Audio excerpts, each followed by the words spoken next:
네, 그러면 계속 하겠습니다. 이 시간에는 60페이지에 행정법의 효력이에요. 행정법의 효력.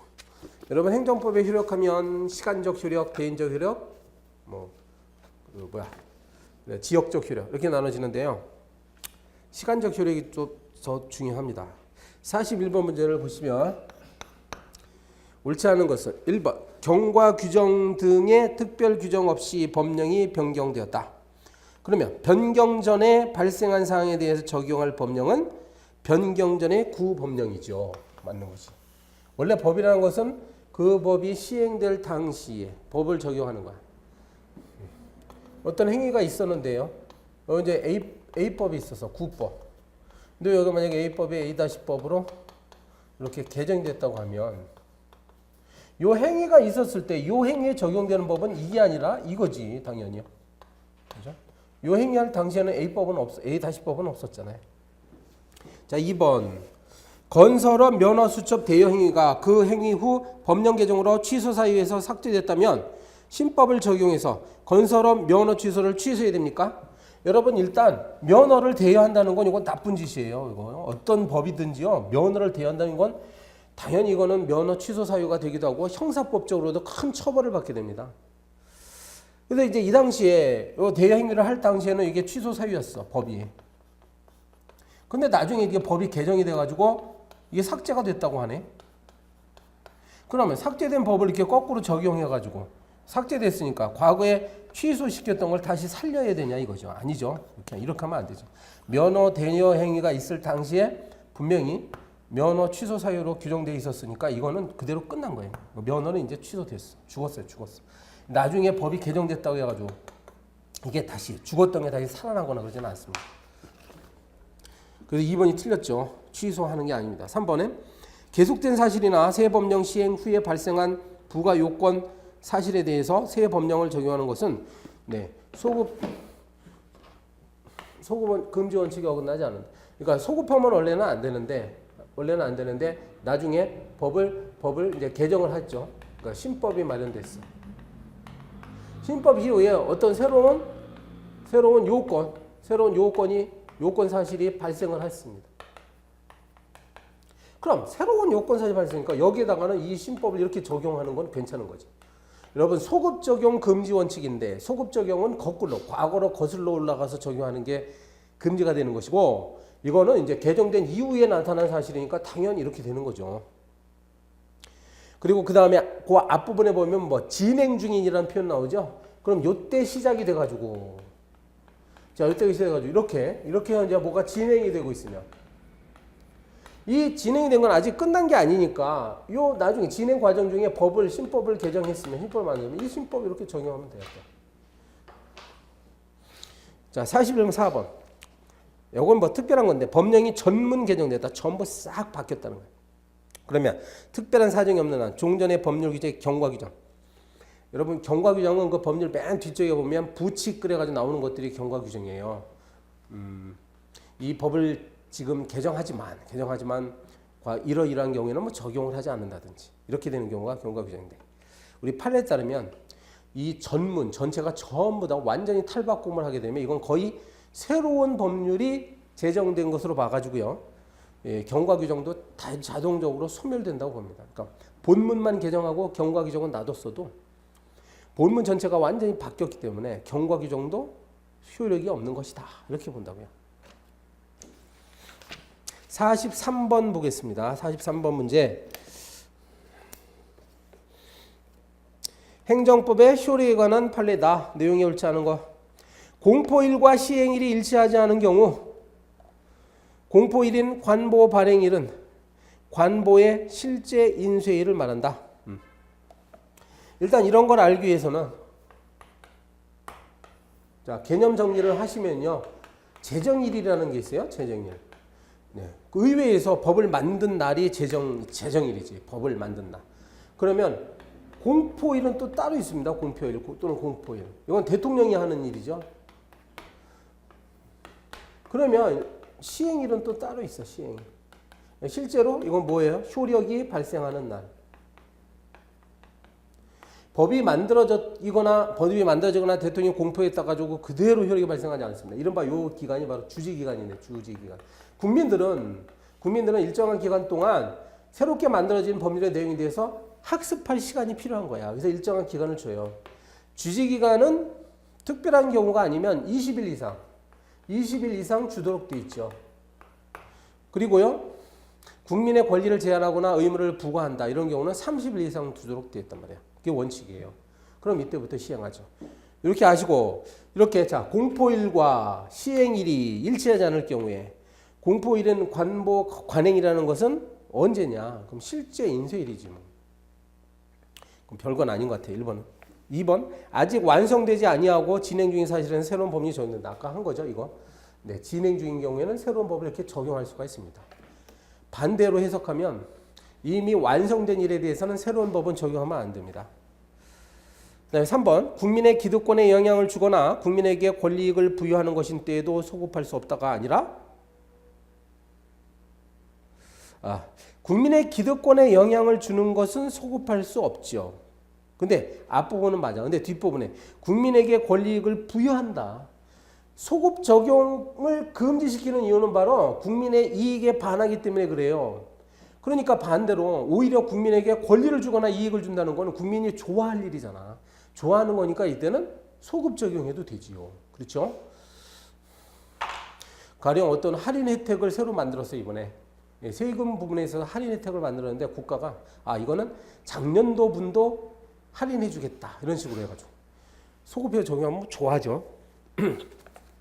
4번, 법규 시행 당시에 진행 중인 사실에 대해서는 소급 적용이 가능하다고요. 아까 했죠. 이런 걸 이른바 부진정 소급이라고 얘기합니다. 부진정 소급. 일반적으로 부칙의 경과 규정을 둬요. 맞아요. 그래서 5번, 공포일과 시행일이 일치하는 경우에 공포일은 관보 발행일은 도달주에 입각하여 최초 구독 가능시를 기준으로 합니다. 맞습니다. 자, 원칙적으로 이 두 가지 시점은 이렇게 기간 차이가 있는 게 당연해요. 이게 원칙이라고. 주지기간 필요한데 어떤 경우는 예외적으로 공표 즉시 시행되는 경우도 있습니다. 바로 금년 초에 2월인가요? 1월 달에 이른바 대테러 방지법. 원래 법률 이름은 길어요. 뭐 국민 보호와 안전을 위한 뭐 테러 방지에 관한 법률인가 뭐 그런데 대테러 방지법은요. 금년 초에 만들면 바로 그날 시행해 버렸습니다. 왜냐하면 국민의 안전이라는 거는 정말 무엇과도 바꿀 수가 없잖아. 그러니까 그런 거는 바로 시행해도 아무 하자가 없잖아요. 그지? 자, 만약에 그렇게 했을 때 도대체 관보 발행이라는 거는 오전 0시냐 공무원들 출근하는 오전 9시냐 이게 문제가 돼요. 그래서 우리 판례는 최초로 구독 가능한 때를 봅니다. 이게 그럼 언제냐? 대개 관보는 서울에서 발행하죠. 관보는 서울에서 발행하니까 요게 최초로 관보 보급소에 도달한 시간을 말합니다. 제주도에는 아무래도 좀 늦게 가겠지. 제주도에는 한 10시간 걸리겠지. 그러면 이제 서울 어딘가에 서울 중앙 어디 뭐 종로구 뭐 이런 데에 근데 최초로 도달한 시간. 열 최초 구독 가능시다. 이렇게 얘기합니다. 45번 문제입니다. 다음 중 소급표 원칙에 반하는 경우. 그러니까 허용되지 않는 경우를 찾아라. 1번. 2016년 10월 1일 날 법률을 만들었는데 2015년도 세율을 인상한다. 그럼 2015년도에 이미 끝났단 말이에요. 나는 2015년도에 소득세를 이미 다 내버렸어. 다 냈는데 2016년도에 가지고 소득세를 5% 인상한다고 발표를 하네. 그러면서 2015년도 소득세에다가 더 부과해가지고 다시 거두면 이건 잘못된 겁니다. 이미 끝난 사안에 대해서는 안 돼요. 바로 1번이 잘못된 거예요. 근데 2번. 2016년 10월 1일 날 법률로서 외국 부동산의 소유에 대한 과세를 하는데 그 이전에 취득한 경우에도 과세를 하되 2017년 1월 1일부터 과세한다. 이거는 어떨까요? 네, 괜찮은 거죠. 1월 1일부터니까 10월 1일 날짜 이전부터 하면 문제가 발생하는데 1월 1일부터 하니까 아무 문제가 없습니다. 특히나 이 경우는 취득했어. 근데 현재 소유를 하고 있잖아요. 소유를 하고 있기 때문에 괜찮아요. 2번에 2016년 10월 1일에 법률 2016년도 세율 인상하는 건 괜찮아요. 또 그 다음에 3월 1일에 입학한 학생에 대해서 6월 1일 개정된 학칙을 적용해서 6월 19일 시행한 1학기 말 시험 성적의 불량을 이유로 2006년 8월 달에 징계한다. 복잡한데 별게 아니고 여러분 학기 중에 대학교 학기 중에 학칙을 개정하면 그 개정된 학칙은 바로 그 학기에 적용해도 될까요? 안 될까요? 됩니다. 되는 거야. 왜냐하면 이 학기가 아직 종료가 안 됐기 때문에 여기에 해당하는 거죠. 지금 진행 중인 거야. 이 학기가 진행 중일 때 학칙을 개정해서 그 학기에 적용하면 그건 괜찮아요. 부진정 소급입법입니다. 5번 문제. 환경 규제를 위한 시설 기준을 강화하면은 이제 기업인들이 싫어하겠지. 그런데 기존에 허가를 받아 운영하고 있는 공장에 대해서도 새로이 강화된 기준을 적용할 수 있을까? 이거죠. 있습니다. 왜냐하면 현재 운영하고 있는 공장이기 때문에 이거하고 똑같은 거예요. 운영하고 있다. 진행되고 있잖아요. 만약에 현재 문을 닫은 공장인데 이제 활동이 중단된 공장인데 나중에 법을 만들어 가지고 막 부담금을 부과하거나 그러니까 환경 기준을 강화한 다음에 뭐 부담금을 부과하거나 그러면 그건 안 됩니다. 네, 제4장으로 넘어갑니다. 제4장 페이지 64. 행정상 법률 관계. 행정상 법률 관계라는 것은요. 여기 이제 행정 주체 내부에서의 어떤 관계가 있고 국민이 있으면 행정주체와 국민과의 관계가 있고 특히 행정주체가 작용하는 거예요. 국민에 대해서. 특히 이걸 이제 작용법적 관계, 작용법적. 여기는 조직법적이죠. 내부의 조직법적. 작용법적이라고 해도 이건 이제 권력을 행사하는 경우가 있고 권력적 관계가 있고 비권력적 관계가 있습니다. 자, 이 파트는 이제 이런 걸 보는 건데, 네. 행정법 관계에 대해서 옳은 것은 1번 문제 봅니다. 1번. 각종 행정 처분으로 인한 권리나 의무의 주체는 처분의 주체와 일치하냐. 권리나 의무의 주체는 행정 주체라고 부릅니다. 써놓으세요 거기. 예, 권리나 의무의 주체는 행정 주체인데 처분의 주체는 행정청이라고 부릅니다. 엄밀히 말하면 이게 달라요. 봅시다. 서울시를 한번 예를 들어보면 서울시라는 것은 지방자치단체예요. 그래서 이런 경우를 행정주체라고 불러요. 따라서 박원순 서울시장님이 어떤 처분을 하더라도 그 법적 권리나 의무는 서울시에 귀속됩니다. 박원순 시장한테 귀속되는 게 아니라 서울시라는 행정주체에 귀속되는 거예요. 왜냐하면 행정주체가 권리나 의무의 주체이기 때문에 그래요. 그런데 실제로 처분을 하는 거는 박원순 서울시장의 이름으로 하거든요. 그래서 이 서울시장을 행정청이라고 하고 이 사람을 처분의 주체라고 부르는 거야. 아시죠? 분리해야 돼요. 2번. 모든 행정처분은 법원의 판결에 매개하지 않고 자력으로 강제할 수 있는 힘을 갖는 것이다. 판례와 학설의 주된 입장입니까? 법원의 판결도 있어야 되고요. 그다음에 자력으로 강제할 수 있나? 그럼 행정청이 강제 집행할 수 있다. 아니고 법적 근거가 있어야 됩니다. 그렇게 말해야 되겠어요. 법적 근거가 있어야 강제적인 힘을 발휘할 수 있어. 뭐 대집행한다거나 직접 강제한다거나 하는 것들. 3번. 위법한 영업정지 처분으로 입은 영업상 금전적 손해배상의 청구 소송은 민사소송에 의한 거죠. 민사사건이에요. 이런 경우는. 만약에 이걸 국가배상소송으로 제기하더라도 어차피 민사소송, 자 민사법원에 의해서 처리가 됩니다. 우리 실무상. 4번. 제기기간을 초과한 행정심판 청구의 부적법을 간과한 채 행정청이 실질적으로 제기를 한 경우 행정소송의 전치 요건을 충족한 것으로 보는 것이 판례 입장이다. 참 이거는 행정심판 뭐 저 뒤쪽에 나오는 문제인데 여기 나왔어요. 한번 미리 공부해두면 행정심판 절차적으로 행정심판 행정심판 그 다음에 행정소송 행소 이렇게 써놓겠습니다. 그러면 행정심판이 행정소송의 전심 절차로서 먼저 있게 돼. 시간적으로 먼저 있는데 사실 원칙 행정심판은 임의 절차입니다. 임의 절차. 따라서 이걸 거치지 않아도 돼요. 이걸 거치지 않아도 돼. 원래는. 그런데 그렇지 않은데 예외적으로 보면 이것은 필수 절차가 될 수도 있습니다. 개별법이 반드시 행정심판을 거치고 난 다음에 행정소송으로 가라 이렇게 되는 경우도 있어. 그렇게 되면 이걸 꼭 거쳐야 돼요. 따라서 지금 이 필수 절차는 말을 여기 뺐는데 결국은 이걸 전제로 하고 쓴 말이에요. 4번은. 반드시 거쳐야 되는데 행정심판 제기하는 기간이 있어요. 만약에 취소심판 같은 경우는 취소심판. 어떤 처분이 있음을 안 날로부터 90일, 있은 날로부터 180일이거든요. 그러면은 이러한 기간 내에 행정심판을 청구했어야 되는데 이러한 기간이 지나갔다는 거야. 이 기간이 지나가고 나서 심판을 청구했어요. 그렇다고 한다면 이 심판 청구는 원래 각하시켜버려야 돼요. 근데 각하시키지 않고 행정심판위원회가 착각을 해가지고 그걸 받아들인 거예요. 받아들여서 한참 행정심판을 했네.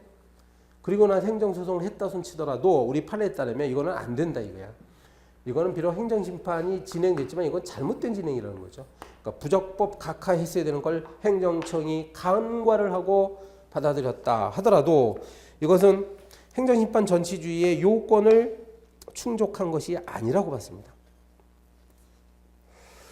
자, 오른쪽 페이지에 3번 보세요. 행정주체가 될 수 없는 거.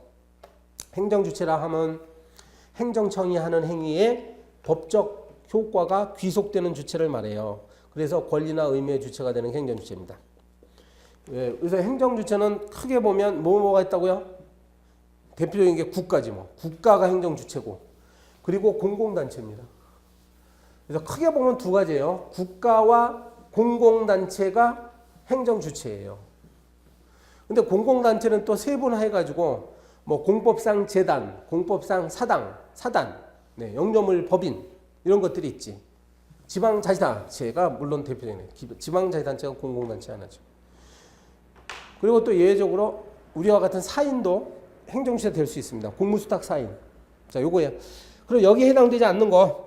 대한민국은 국가고 주택 재건축 정비사업조항 이게 공법상 사단이에요. 그리고 서울특별시는 지방자치단체고 행정자치부 장관은 행정청이라고는 할 수 있지만 행정주체라고 하는 게 아닙니다. 행정청 또는 행정기관에 불과해요. 장관은. 그러니까 행정자치부 장관이 무슨 행위를 하더라도 이것은 장관 자신에게 귀속되는 것이 아니라 대한민국이라는 국가가 행위를 한 것처럼 귀속된단 말이야. 그러니까 대한민국이 행정주체고 행정자치부 장관은 행정주체가 아닙니다.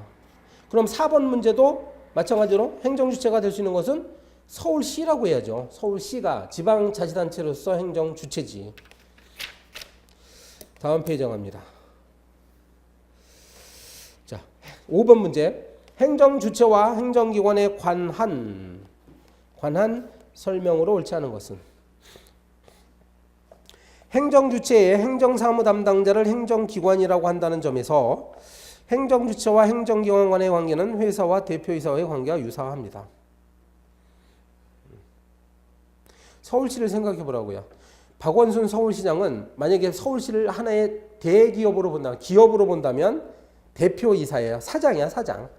박원순 씨는 기업으로 말하면 사장이에요. 그 말입니다.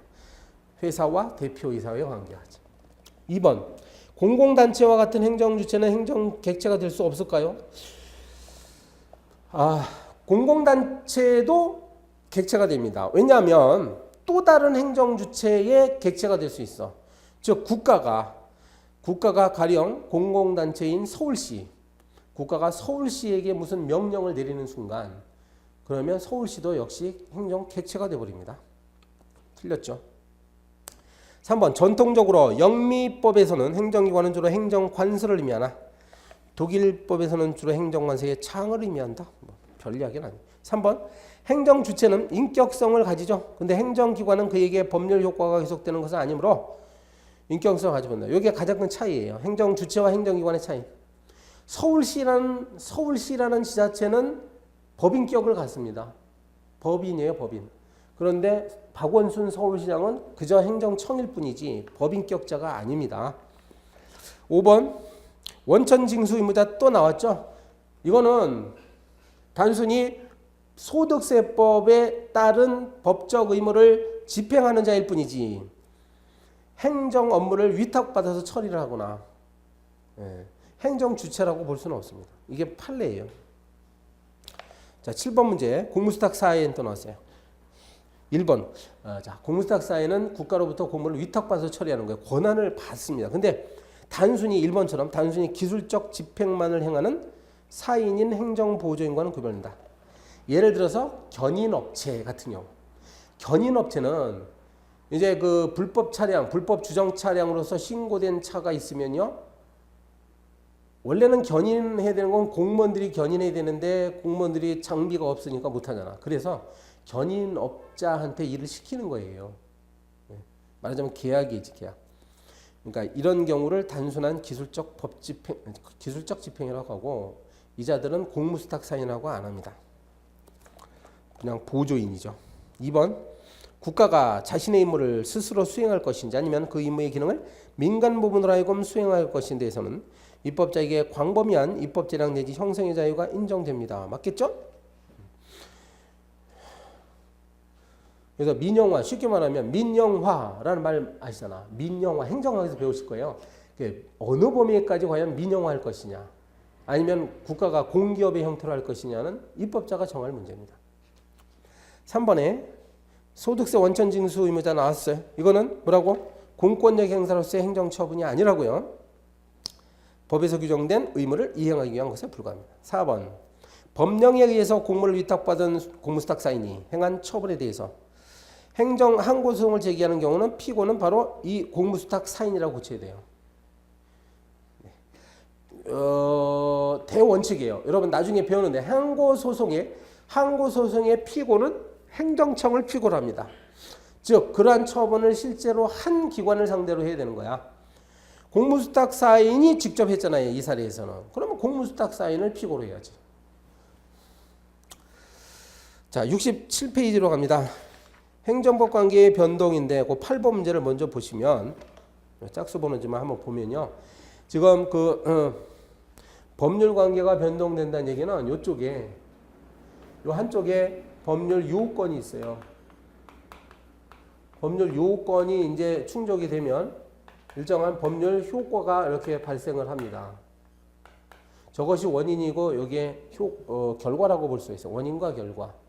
그런데 법률 요건을 이루는 개개의 사실들이 있어. 이것을 각각 뭐라고? 법률 사실이라고 얘기해요. 법률 사실. 법률 요건을 이루는 개개의 사실들을 법률 사실이라고 합니다. 이런 것들이 합해져서 법률 효과를 나타내요. 그런데 이 법률 사실은 성질에 따라 사람의 정신적 판단을, 정신적 작용을, 다시요. 인간의 정신적 작용의 개입을 허용하는 용태와 인간의 정신적 작용과는 관계없는 사건으로 구별됩니다. 사건이 바로 건물이 멸실을 한다거나 사람이 사망한다거나 기관이 경고한다거나 이런 것들은 인간의 정신적 작용과 관련이 없죠. 그래서 이걸 사건이라고 부르고 나머지를 용태라 이렇게 부릅니다. 그러면 8번 문제는 바로 의사가 사망하는 순간 요 사망은 법률 요건에 해당하잖아. 법률 요건 중에 사건이죠. 법률 사실 중에 사건. 그러면 의사가 사망하면 실효, 면허는 실효됩니다. 바로 법률 효과가 나타나죠. 일정 연령에 도달했다는 사실, 일정 연령에 도달, 기관이 경고해서 어떤 연령에 딱 만 19세가 딱 됐다는 사실. 19세가 된다는 것은 인간의 뜻이 아니야. 신의 영역이죠. 시간이 흘렀기 때문에. 그러면은 성년자가 된다는 효과가 나타나지. 그러니까 일정한 연령에 도달했다는 것은 사건의 하나입니다. 그래서 8번은 정답이 3번. 자, 9번 문제 볼게요. 금전의 지급을 목적으로 하는 지자체의 권리로서 시효에 관하여 다른 법률에 특별한 규정이 없으면 5년이라고 써야 됩니다. 5년. 일단 여러분 민법 시간에 충분히 배울 텐데 금전채권상의 금전채권의 소멸시효는 10년을 원칙으로 하죠. 민법에서는 10년인데 이 공법 영역은 똑같은 금전채권이라 할지라도 법률 관계를 가능한 한 빨리 조속히 완결시켜야 될 필요가 있어요. 공법 관계에서는. 왜냐하면 예산이라는 게 있는데요. 국가나 지자체 예산은 1년 단위로 하잖아요. 1년 단위. 네. 그러니까 빨리 수입과 지출이 빨리빨리 결정이 돼야 돼요. 그래서 가능한 한 소멸시효 기간을 단축시켜 놨습니다. 그래서 5년이에요. 5년. 그렇게 하시고 11번으로 넘어갑니다. 11번. 시효, 공법상 시효 자꾸 나오는 거예요. 시효가 뭔지는 아시죠? 자, 그래서 1번 국가에 대한 금전 채권은 다른 법률에 특별한 규정이 없는 한 5년이 시효다. 2번 관세법에 의한 채권 청구권도 마찬가지예요. 이것도 5년입니다. 3번은 공법의 특수성상 소멸시효의 중단 정지에 관한은 민법의 규정이 적용될 수 없다? 아니죠. 3번 적용됩니다. 일단 민법에 보면 이렇게 소멸시효가 시작이 돼가지고 소멸시효 기간이 시작돼가지고 종료가 되는 여기 이제 시효 기간인데 여기 채권자 입장에서는 이걸 중단시키죠. 그지?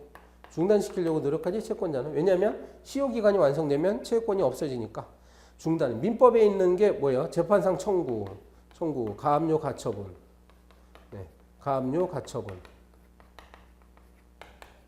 그리고 채무자의 승낙. 자, 요게 세 가지가 민법상 중단 사유입니다. 그리고 특별히 민법에는 또 정지 제도도 있죠. 정지.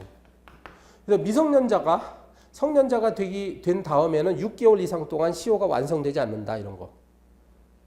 네. 전쟁이 지난 다음에 전쟁이 끝난 다음에는 6개월 이내에는 시효가 완성되지 않는다. 이게 정지 제도잖아요. 요거 민법 시간에 배웁니다, 여러분. 그런데 이러한 원리가 행정법의 영역에도 적용된다라고 봐야 돼. 굳이 이걸 행정법에는 적용 안 된다고 볼 이유가 없어요. 자, 틀렸어요. 민법의 규정이 적용된다. 이렇게 고쳐야 됩니다.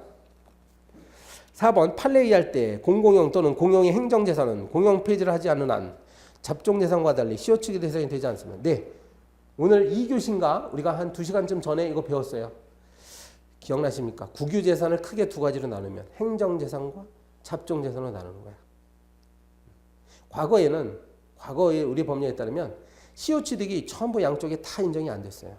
그런데 이것이 헌법재판소에서 위헌 결정이 났죠. 왜? 국가를 특별한 이유 없이 우대한다 해가지고 위헌 결정 났습니다. 그래서 현재는 행정재산은 시효취득이 안 됩니다. 여전히 안 되지만 잡종재산은 시효취득의 대상이 됩니다. 그럼 맞는 거죠. 4번은. 행정재산을 공용 폐지하게 되면 잡종재산으로 바뀌어져요. 그럼 그때는 당연히 시효취득되지. 13번 문제 보겠습니다. 13번. 부당이득과 가장거리가 뭔가? 부당이득의 개념은 뭐죠? 부당이득은 타인의 법적인 권한 없이 타인의 손실을 기초로 이득을 얻는 것을 부당이득이라고 합니다. 조세과운합이라는 건 세금을 더 내거나 안 내도 내는 걸 낸 경우를 말해요. 그러니까 잘못 내는 걸 오납이라고 하죠. 그 다음에 안 내도 되는 세금을 낸 경우를 과납이라고 합니다. 그래서 두 가지 단어를 합해서 과오납 이렇게 한 거야. 그러면 국가 측에서 부당이득을 취한 거예요. 그러면 이거 세금 낸 사람은 부당이득 반환 청구 소송을 제기하는 거지. 공무원이 봉급을 과액을 수령했다. 더 많이 받았어. 호봉이 7호봉인데 9호봉 회계과에서 계산할 때 9호봉으로 계산해서 줬어. 그런 경우가 있겠지. 그럼 이 경우도 부당이득을 취한 겁니다. 3번은 마찬가지죠. 자격이 없는 자가 기초생활보장법상의 그 급여를 받았다고 부당이득 취한 거예요. 4번에 자연재해 시 빈 상점의 물건을 처분한다는 말이 뭘까요? 만약에 재난이 발생했는데 사람들이 전부 다 떠나버렸어. 재난을 피해서 일단 집을 떠났어요. 이럴 때 공무원들이 돌아다니다가 저기 그대로 두면 큰 손해가 발생할 것 같은 물건이 있어. 상점에. 그럼 상점의 물건을 빼서 다른 곳에다가 이제 관리를 한다거나 썩을 것 같으니까 뭐 처분을 한다거나 이럴 수 있습니다. 공무원들이 부당한 이득을 취한 겁니까? 아니죠. 이런 경우를 대비해서 사무관리라는 용어가 따로 있잖아요. 사무관리. 이 사무관리는 법률의 근거 없이, 그러니까 법률의 원인 없이 타인의 사무를 관리해 주는 것을 말합니다. 자, 15번 문제. 사인의 공법행위 나왔네요. 사인의 공법행위의 개념 정의는 지금 15번 하는데 사인이 있으면 여기 행정주체 쪽에다가 저 국가나 지방자치단체 여기에다가 이렇게 뭔가 행위를 합니다. 행위를 하는데 그게 공법적인 효과를 발생하기 위한 행위도 아니에요. 공법적인 효과. 사법적 효과가 아니라 공법적인 효과를 발생하기 위한 어떤 행위를 합니다. 예를 들면 대표적인 게 바로 뭐야? 영업 허가 신청. 뭐 주민투표. 뭐 행정심판 청구, 응심 청구 이런 것들이 이런 거 하는 이유가 뭐예요? 예, 행정법상 효과를 발생시키기 위해서 하는 얘기죠. 이런 것들을 사인이 한다 해가지고 사인의 공법행위라고 표현합니다. 자, 그럼 15번 문제. 14번부터 살짝 볼까요? 13번. 사인의 공법행위가 아닌 게 뭐겠어? 바로 3번이죠. 사인이 국가와 물품 납부 계약을 맺는 거 이건 오로지 민사법상 행위입니다. 민법상의 그냥 계약 행위야. 이거는 공법적 효과 발생이 아니라 사법적 효과 발생을 목적으로 하는 겁니다. 3번이 정답. 15번 문제. 가장 옳지 않은 거. 1번 사인의 공법행위는 행정행위에 인정되는 권력행위로서의 공정력 등이 인정되지 않습니다. 맞죠? 근데 이 공정력 파트는 다음 주쯤에 우리가 행정행위의 효력을 할 때 나오는데요. 공정력이라면 공정력은요. 행정심판에 무효 원인인 하자가 있다 손치더라도 권한 있는 기관이 이를 취소하기 전까지는 효력을 유지하는 것. 이게 공정력이죠. 공정력 하면 아무튼 행정행위의 효력이에요. 따라서 사인이 어떤 행위를 할 때 공정력은 발생하지 않습니다. 2번 사인의 공법행위는 이렇게 공법적 효과가 발생한다는 점에서 사법행위가 아니에요. 3번 자 이것은 사인의 지위와 행위의 효과 등에 따라 다양하게 분류할 수 있어요.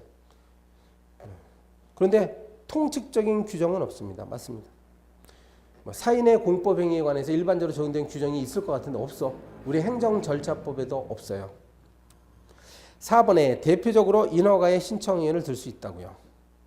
5번은 공법행위이므로 민법 규정의 적용이 배제되느냐. 이게 좀 이상한데 민법 규정이 아예 적용되지 않는 것은 아니죠. 왜 그러냐면 행정법이라는 것이 완전 무결하게 만들어져 있지 않아. 따라서 사인의 공법을 규율하는 행정법에 흠결이 있다고 한다면 그 부분은 일반법인 민법으로 돌아가가지고 적용될 수 있어요. 대표적인 게 민법의 기간계산 문제 같은 거 있잖아요. 기간계산. 그리고 아까 소멸시효도 배웠죠. 이런 게 다 민법에 있지 않습니까? 배제된다라고 함부로 얘기하면 안 돼요. 자, 17번 문제요. 17번. 사인의 공법행위에 대한 설명 좀 옳지 않은 것은 1번 법적 행위죠. 법적 행위. 그래서 사법행위와 동일하나 공법적 효과의 발생을 목적으로 하는 점에서는 사법행위와 구별되겠습니다. 2번. 자, 2번 이제 드디어 신고가 나왔는데 이 사인의 공법행위 파트에서 제일 중요한 게 바로 신고입니다. 이제 시험 문제도 신고. 특히나 여러분 행정사 시험이기 때문에 신고가 틀림없이 거의 나올 것이라고. 신고라는 건 원래 일반인이 행정청에게 어떤 사실을 알리는 걸 신고라고 하죠. 혼인신고, 사망신고 이런 거 신고하는 건데 이거는 크게 자체 완성적 신고와 그리고 행위 요건적 신고가 있더라. 그래서 이거는 말 그대로 신고 자체로서 효력이 완성됩니다. 신고만 하기만 하면 효력이 완성된다. 효력이 발생한다 이 말이야. 물론 그 신고 자체가 적법한 신고여야 돼요. 법이 정한 요건을 다 잘 갖추고 있는 경우에만 일단 효력이 발생합니다. 근데 이거는 신고 자체만 갖고는 안 되고 어떤 행위에 요건이 되는 경우만 그러니까 요건이 되는 것에만 그친다. 즉, 이건 바로 수리를 말하는데요. 수리. 신고를 하죠. 그럼 신고 플러스 수리라는 그런 행위가 있어야 비로소 효력이 발생해 버립니다. 신고의 종류가 워낙에 다양하기 때문에 이렇게 두 가지 경우가 있을 수 있어요. 잘 아시죠? 워낙에 중요한 거니까. 자, 그러면 17번에 2번. 수리를 요하는 신고는 바로 밑에 있는 거예요. 행위요건적 신고. 수리를 요하는 신고는 자기완결적 공법행위로 사인의 공법행위로 효력이 발생하고 행정청의 별도의 조치 필요하다. 요거는 이제 맨 앞에만 고치면 되겠네요. 수리를 요하지 않는 신고는 이렇게 요하지 않은, 즉 자체 완성적 신고란 얘기지. 그래서 수리를 요하지 않는 신고는 어쩌고 저쩌고 뒷부분 다 맞습니다. 네, 3번 자기 완결적 신고는 자체 완성적 신고하고 똑같은 말이에요. 이 경우에 적법한 신고가 있으면 행정청의 수리 여부에 관계없이 신고서가 접수기간에 도달한 때 신고 의무가 이행되는 것을 봅니다. 그렇죠? 신고서를 딱 제출하면 되는 거예요. 그 대신 적법한 신고가 돼야 돼요. 4번 행정법 관계 안정성 요구에 붙여서 사인의 공법에는 부관을 붙일 수 없습니다. 네. 부관은 아시죠? 조건, 기한, 철회권, 유보, 법률, 효과의 일부 배제 이런 게 부관인데 이것은 행정기관이 붙이는 거예요. 행정기관이 행정행위를 할 때 붙이는 게 부관이지. 국민이 하는 게 아니에요. 공무원들이 하는 거야. 따라서 사인의 공법행위에는 부관이라는 게 논리적으로 맞지는 않습니다. 일반 국민이 행정기관에 뭘 제출하면서 조건을 붙이거나 그러면 안 됩니다. 자, 19번 사인의 공법행위하는 것 중 틀린 것은 신고의 접수를 거부하는 행위에 대해서는 통상 취소 소송이 인정되지 않는다. 네. 왜냐하면 신고 자체가